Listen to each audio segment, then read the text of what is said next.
نحمده ونصلي ونسلم على رسولنا الكريم أما بعد فقد قال الله تبارك وتعالى قل لا أسألكم عليه أجرا إلا المودة في القربى وقال نبينا صلى الله عليه وسلم تركت فيكم الثقلين كتاب الله وعترتي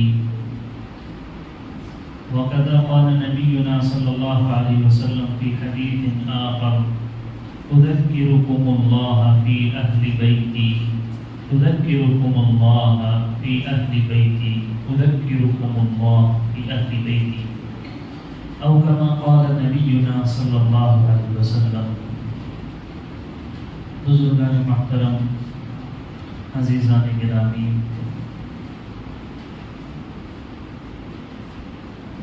اہل بیت حضرت محمد صلی اللہ علیہ وسلم کے گھرانے کے افراد کو کہتے ہیں.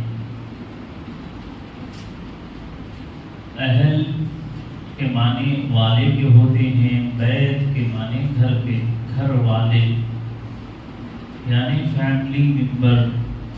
حضرت محمد صلی اللہ علیہ وسلم کے گھرانے سے محبت یہ ایمان کی علامت ہے، یہ ایمان کا حصہ ہے، یہ ایمان کا ایک جز ہے. جس کے دل میں اہل بیت سے محبت نہیں ہوگی، حضرت محمد صلی اللہ علیہ وسلم کے گھرانے کے افراد میں سے کسی فرد سے متعلق دل کے اندر ادنا نفرت بغض ہوگا، وہ اس کے منافق ہونے کی نشانی ہوگی. حضرت سیدنا علی کرم اللہ وجہہ فرماتے ہیں کہ حضور علیہ السلام نے ایک حدیث میں ارشاد فرمایا ادبوا اولادکم ثلاث خصال، اپنے بچوں کو، اپنی نسلوں کو، اپنے چھوٹوں کو 3 عادتوں کا خوگر بناؤ، 3 صفات ان کے اندر پیدا کرو. حب نبیکم و حب اہل بیت نبیکم، ایک اپنے نبی صلی اللہ علیہ وسلم سے بے پناہ محبت کرنا سکھاؤ. ہم یہ چاہتے ہیں کہ ہماری نسلیں ایمان پر برقرار رہیں، ایمان کی حالت میں دنیا سے رخصت ہوں، وہ ایمان کے اعتبار سے، اعمال کے اعتبار سے مضبوط ہوں. تو 3 باتوں کا ان کو عادی اور خوگر بنانا چاہیے، اور بڑوں کے لیے یہ ہے کہ وہ خود اس بات کے عادی بن جانا چاہیے. ایک حضرت محمد صلی اللہ علیہ وسلم کی محبت، اور دوسرے حضرت محمد صلی اللہ علیہ وسلم کے گھرانے اہل بیت سے محبت، تیسری قرآن شریف کی تلاوت کا شوق اور اس کا شوق. اگر ہم یہ 3 چیزیں اپنی نسلوں میں منتقل کر لیں گے تو ان کا ایمان اور ان کا عقیدہ سلامتی کے ساتھ رہے گا. کوئی مخالف ہوا اور کوئی دیگر مذہبوں کی بد مذہبیت یا ان لوگوں کی کوششیں اور ان کی محنتیں، اس کا اثر ہماری نسلوں پر نہیں ہوگا اگر یہ 3 باتیں ان کے دل میں بٹھا دی جائیں کہ تمہیں حضرت محمد صلی اللہ علیہ وسلم سے محبت کرنی ہے پوری دنیا سے زیادہ، اپنے ماں باپ سے زیادہ، اپنے رشتہ داروں سے زیادہ، اپنے آپ سے زیادہ حضرت محمد صلی اللہ علیہ وسلم سے محبت کرنا. دوسری، رسول اللہ صلی اللہ علیہ وسلم کے گھرانے سے محبت کرنا سکھانا. تیسرے، قرآن شریف کا شغف ان کے اندر ڈال دینا. یہ 3 چیزیں نسلوں کی حفاظت کا ذریعہ. حضرت علی رضی اللہ تعالیٰ عنہ فرماتے ہیں کہ نبی صلی اللہ علیہ وسلم نے یہ 3 باتیں بچوں کو سکھانے کا ہمیں حکم دیا. اہل بیت کون ہیں؟ اس میں شیعہ حضرات کا اختلاف اور اہل سنت والجماعت کا اختلاف ہے. شیعہ سمجھتے ہیں کہ اہل بیت صرف 5 لوگ ہیں: حضور صلی اللہ علیہ وسلم، حضرت علی، حضرت فاطمہ رضی اللہ عنہما اور ان کے 2 بچے حضرت حسن اور حسین رضی اللہ عنہما. شیعہ بس ان 5 کو اہل بیت شمار کرتے ہیں، اور اہل سنت والجماعت کا عقیدہ اس میں یہ ہے کہ اہل بیت میں سب سے پہلے حضور علیہ السلام کی تمام ازواج مطہرات، مومنین کی مائیں، امہات المؤمنین، پورے اہل بیت میں داخل ہوتے ہیں۔ آپ صلی اللہ علیہ وسلم، گھر بنتا ہی اہلیہ سے، خاندان شروع ہوتا ہی بیوی سے ہے، نکاح سے ہے۔ اگر کوئی شخص اپنی زوجہ کو، اپنی بیوی کو نکال کر گھر والے کہے تو وہ گھر ناتمام ہوتا ہے۔ تو اہل سنت والجماعت اور شیعہ میں فرق یہ ہے کہ وہ ازواج مطہرات کو، حضور علیہ السلام کی بیویوں کو، مومنین کی ماؤں کو اہل بیت میں شامل نہیں کرتے۔ اہل سنت والجماعت ہمارا عقیدہ یہ ہے کہ اہل بیت میں سب سے پہلے تمام ازواج مطہرات آتی ہیں، اور قرآن شریف نے اہل بیت ازواج مطہرات ہوئی کی کو کہا ہے۔ اللہ تعالیٰ نے سورہ احزاب میں ازواج مطہرات سے حضور علیہ السلام کی پاکیزہ بیویوں سے خطاب فرمایا، یا نساء النبی لستن کاحد من النساء، اے نبی صلی اللہ علیہ وسلم کی بیویوں تم اور لوگوں کی بیویوں کی طرح نہیں ہیں۔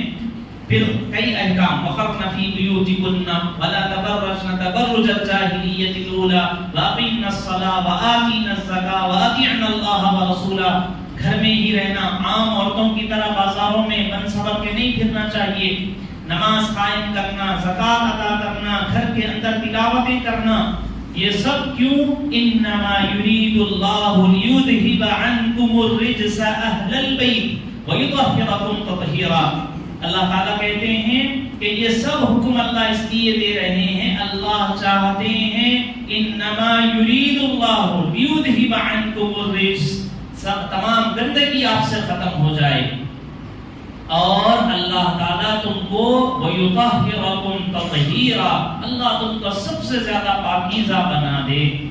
یہ خطاب اللہ تعالیٰ نے خاص ازواج مطہرات کو ہی کہا ہے۔ اس سے پہلے کی 2 آیتوں میں اللہ تعالیٰ نے فرمایا یا ایھا النبی قل لازواجک ان کنتن تردن اللہ۔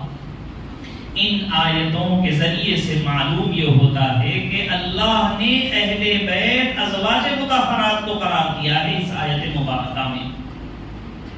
لہذا شیعہ کا ایسا سمجھنا کہ ازواج مطہرات حضور صلی اللہ علیہ وسلم کی فیملی کے ممبر نہیں ہیں، اہل بیت کا جز اور حصہ نہیں ہے، یہ ان کا عقیدہ غلط ہے قرآن کے اعتبار سے۔ قرآن شریف نے ازواج مطہرات کو اہل بیت قرار دیا ہے، اس لیے اہل سنت والجماعت کا عقیدہ یہ ہے تمام ازواج مطہرات حضور علیہ السلام کی 11 بیویاں جو نکاح میں رہیں اور ان کے انتقال تک وہ ایمان پر برقرار رہیں، وہ سب ازواج مطہرات اہل بیت میں جاتے ہیں، اور حضور علیہ السلام کے لیے بڑی قربانی ان ازواج مطہرات نے دی ہے۔ آپ جانتے ہیں کہ سب سے پہلے ام المومنین حضرت خدیجہ الکبریٰ رضی اللہ عنہا ہیں، مسلمانوں کی سب سے بڑی ماں حضرت خدیجہ الکبریٰ رضی اللہ عنہا ہیں۔ جب وہ اسلام لائی تھی تو ان کے پاس اتنا مال تھا کہ اگر مکہ کے سارے بزنس مینوں کا اور سارے تاجروں کا پیسہ جمع کر دیا جائے تو جتنا ہوتا تھا اتنا اکیلے حضرت خدیجہ رضی اللہ عنہا کا مال تھا۔ مکہ کی سب سے مالدار ترین خاتون حضرت خدیجہ الکبریٰ رضی اللہ عنہا، حضور علیہ السلام کی اہلیہ محترمہ، مسلمانوں کی پہلی ماں، ان کے پاس اتنا پیسہ تھا، لیکن جب دنیا سے رخصت ہو رہی تھی، انتقال ہو گیا، لوگ گھر کو آخری مرتبہ آپ کا دیدار اور چہرے کا زیارت کرنے آ رہے ہیں، تو گھر میں روشنی کرنے کے لیے، چراغ جلانے کے لیے، تیل خریدنے کے بقدر پیسہ نہیں تھا۔ تو یہ مکہ کے مالدار ترین خاتون ایک وقت آیا کہ بالکل غریب ترین خاتون بن گئی، تو وہ مال کہاں گیا؟ وہ سارا کا سارا مال حضور علیہ السلام کے کے لیے انہوں نے صرف کیا، خرچ کیا، اسلام کو پھیلانے کے لیے خرچ کیا، غلام مسلمانوں کو آزاد کرانے کے لیے خرچ کیا، تو بڑی قربانیاں حضرت امہات المومنین نے دی ہیں۔ تو جب دین کے لیے انہوں نے بڑی بڑی قربانیاں دی، آج ان کو ہی ہٹا دیا جا رہا ہے۔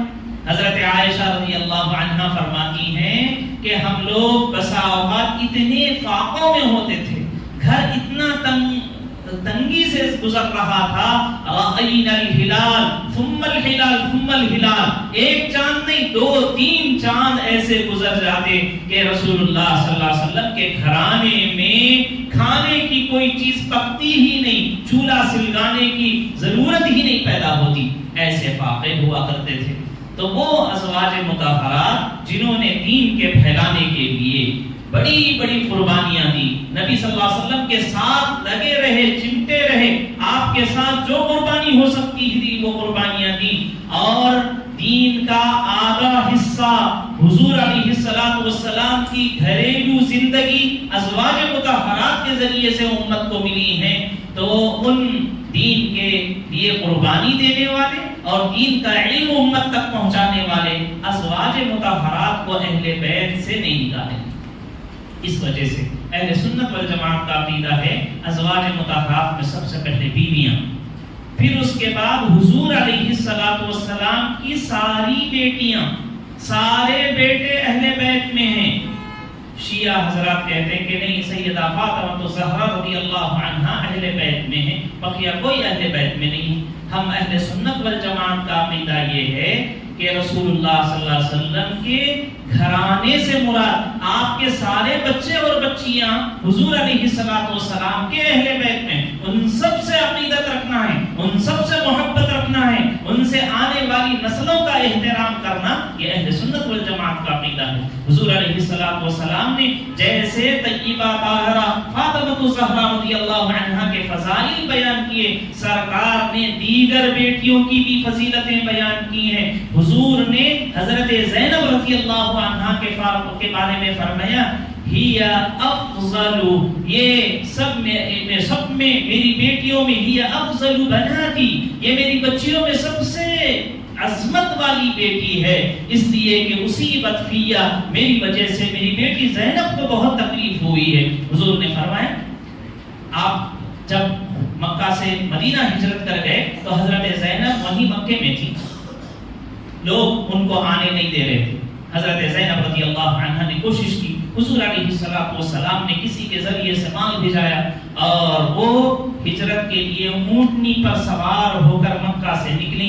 حضرت زینب رضی اللہ عنہا تو دشمنوں کو معلوم ہوا، مشرکین مکہ کو معلوم ہوا، تو وہ آئے، راستہ روکے، اونٹ پر، اونٹنی پر انہوں نے برچھے مارے اور اس پر انہوں نے وار کیا، جس کی وجہ سے اونٹنی پٹ گئی اور یہ اونٹنی سے گر گئی، امید سے تھی، امید بھی ضائع ہو گئی، اور پھر یہ اسی زخموں کی وجہ سے مدینہ پہنچنے کے بعد اللہ کو پیاری ہو گئی، شہید ہو گئی۔ حضور علیہ السلام نے اسی وقت میں فرمایا تھا، ہی افضل بناتی، میری بچیوں میں سب سے بہترین بچی یہ تھی، اور میرے نام پر، میری وجہ سے، دین کی وجہ سے، اسلام کی وجہ سے اسے تڑپایا اور ستایا گیا، شہید کیا گیا۔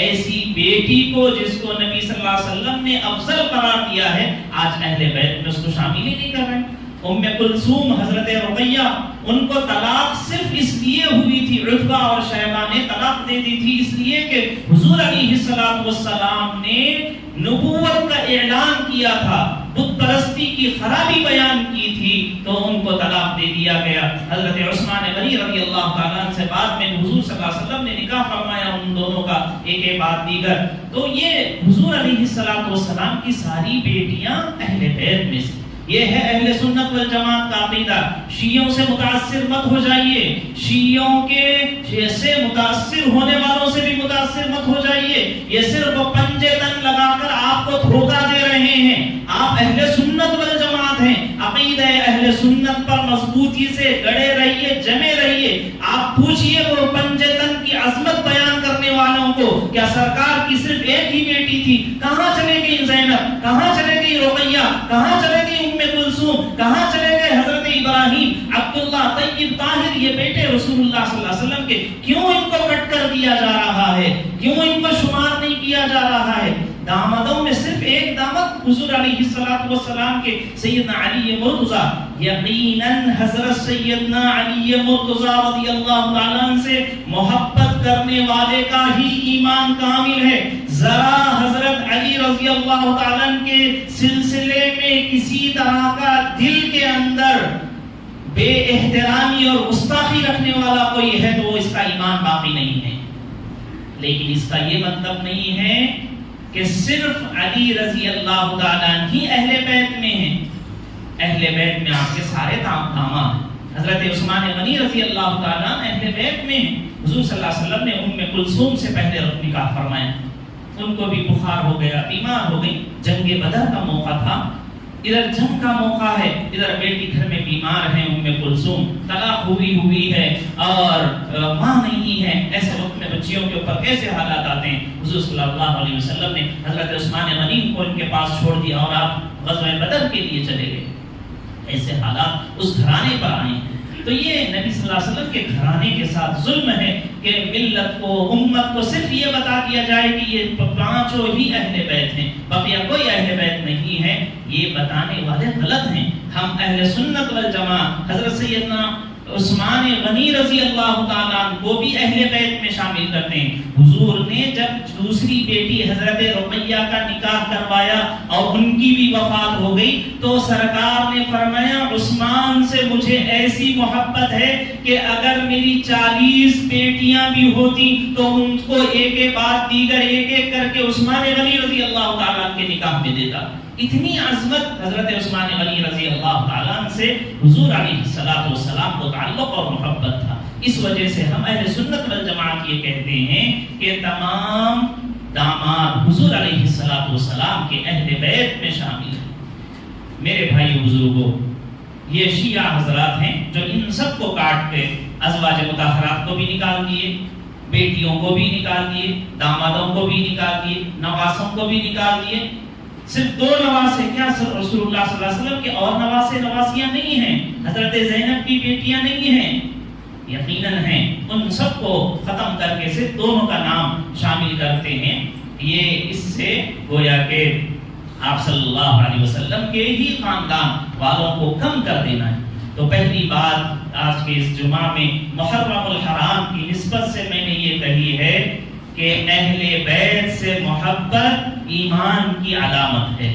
اہل بیت کے سلسلے میں دل میں ادنا سی نفرت یا بغض یا کینہ رکھنا یہ آدمی کے منافق ہونے کی علامت. صحابہ کرام اہل بیت سے کیسی محبت کیا کرتے تھے. حضرت ابو ہریرہ رضی اللہ تعالیٰ ایک مرتبہ جنازے میں گئے تھے. سیر اعلام النبلاء میں یہ واقعہ لکھا ہے. حضرت ابو ہریرہ رضی اللہ تعالیٰ اور بہت سارے لوگ جنازے میں شریک تھے.